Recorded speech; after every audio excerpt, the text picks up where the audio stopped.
Welcome to my domain, thinkers. Buzzword on Fridays, played by me, Quizmaster Jack, on YouTube for you to enjoy. We're here at the end, the penultimate week, which is, we'll call it, I think this will be the final lap. We're in the final lap. We're making the turn, headed into the backstretch. Then 2 more weeks of this, and we'll be at the end of 2023.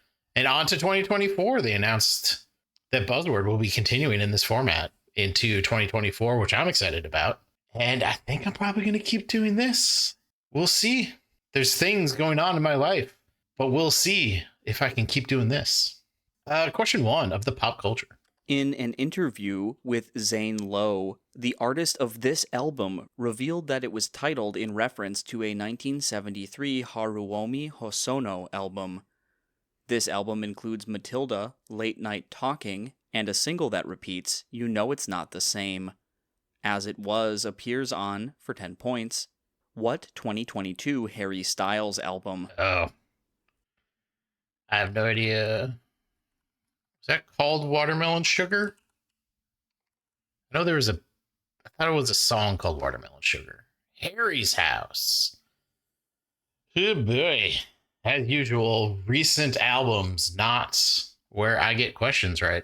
At least I put some of those in the ballpark. They've already reviewed it and called it wrong. I was in the ballpark at least. In this board game, reefers are deployed using white cards and are the only option on 7 distinct areas of the board. This game's USA 1910 expansion adds more destination cards. That's just going to be Ticket to Ride. Destination cards, going back to 1910. The original Ticket to Ride was in, you could say, like in modern-ish United States geography, although they don't have Duluth in the right place on that map in the original Ticket to Ride. And as a Minnesotan, you got to know where Duluth is.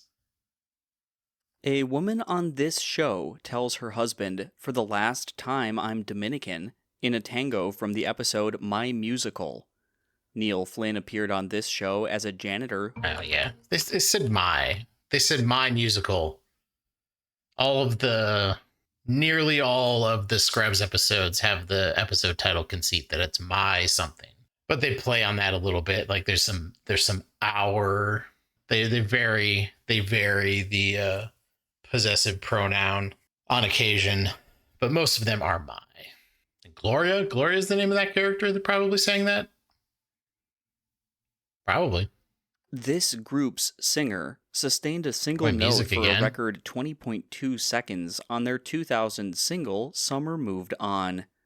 1980s hits for this band included The Living Daylights and a song in which Morten Harket sings, I'll Be Gone in a Day or Two. For 10 points, what Norwegian group recorded Take On Me? Oh, okay. Yeah. Oh, yeah, they did do The Living Daylights. That was not the band you would expect to do a Bond theme, but aha, there they are. In this film's final scene, a man wishes to be back in the desert, prompting Jen to jump off a bridge into the fog. This film's central characters all fight for control of Green Destiny, a centuries-old sword. Oh, it's Crouching Tiger, Hidden Dragon. Yeah, Green Destiny. I've not watched Crouching Tiger, Hidden Dragon for a long time. I do not remember things that happen in it, but I remember the sword called Green Destiny. Weird name for a sword. In this graphic novel, the protagonist packs up a Kim Wilde poster before Pretty sure that happens in Persepolis. I haven't read Persepolis, but graphic novel's a big hint there.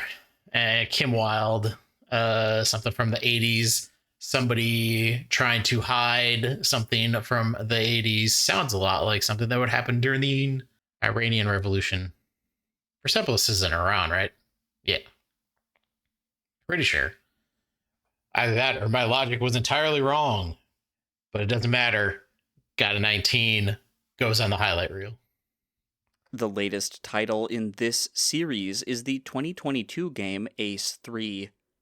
This spin-off of the Bamani series features many Bamani. works by Naoki Maeda, including Max 300. I'm just gonna go for it. I'm pretty sure this is Dance Dance. Pretty sure that was Dance Dance Revolution. Because they have there's a fair amount of like different artists listed on the Dance Dance Revolution soundtrack, but most of them are actually just different names for the same person. So a lot of the music made by the same person, who was probably the one that they just mentioned in that question. They put out a game in 2023 though. Good on them. Keeping that Dance Dance Revolution happening. This band sings Here's the Best Part Distilled for You in their 2018 EP track Bite the Hand. A medley including Emily I'm Sorry and $20 was released to promote this band's 2023 debut album, The Record. Debut album. Points named this rock supergroup formed by Julian Baker, Lucy Dacus, and Phoebe Bridger. I think that's Boy Genius. That's a supergroup. Boy Genius. I heard a Terry Gross interview with them on Fresh Air one time when I was like driving to the grocery store. So I heard like 5 minutes of a Fresh Air interview with the ladies of Boy Genius. A 2023 miniseries partly named for this building featured Lena Headey as plane crash victim Dorothy, whose husband Howard was played by Woody Harrelson. This building was a workplace and home to Fitzgerald Grant on Scandal. For 10 points, what building includes the title setting of The West Wing? Oh, okay.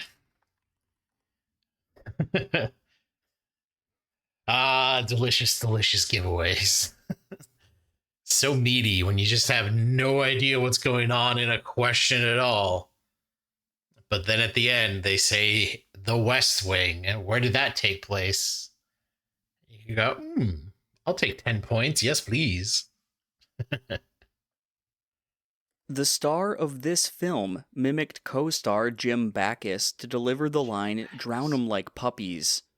In this film, the knife-wielding bully Buzz dies after his car plunges from a cliff during a chickie run.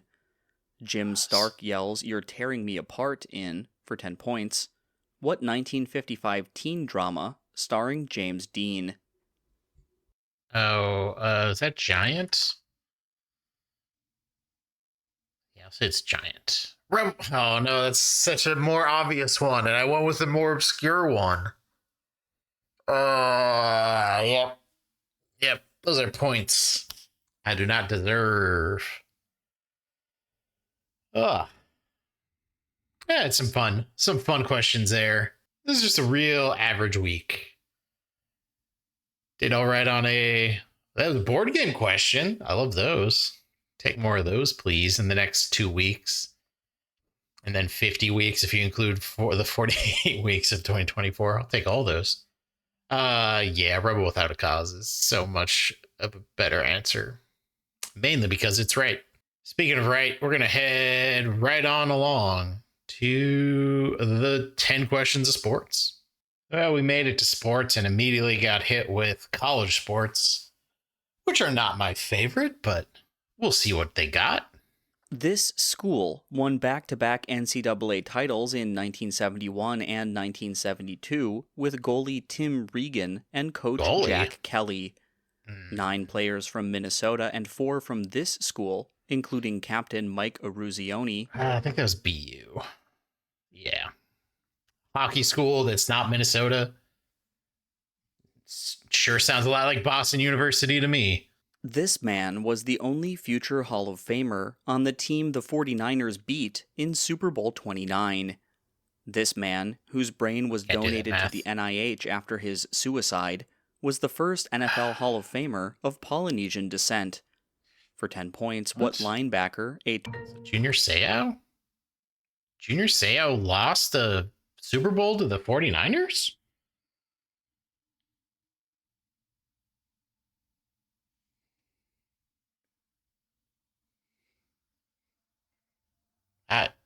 Okay. I mean, like all the clues fit. I'm gonna have to go back and review that first clue that they had because I don't really understand what was going on there. I didn't think. I guess there's probably some overlap. Yeah, just a little bit of overlap. Huh. Yeah, Junior Seau is a sad story. A NASCAR track in this state can be configured for road races into the Roval and hosts a Memorial Day weekend race called the Coca-Cola 600. Could be This state's literally city of any. Kannapolis is the hometown of Dale Earnhardt Sr. and Jr. Oh, where were For they 10 from? points, what eastern state is home to the Charlotte Motor Speedway?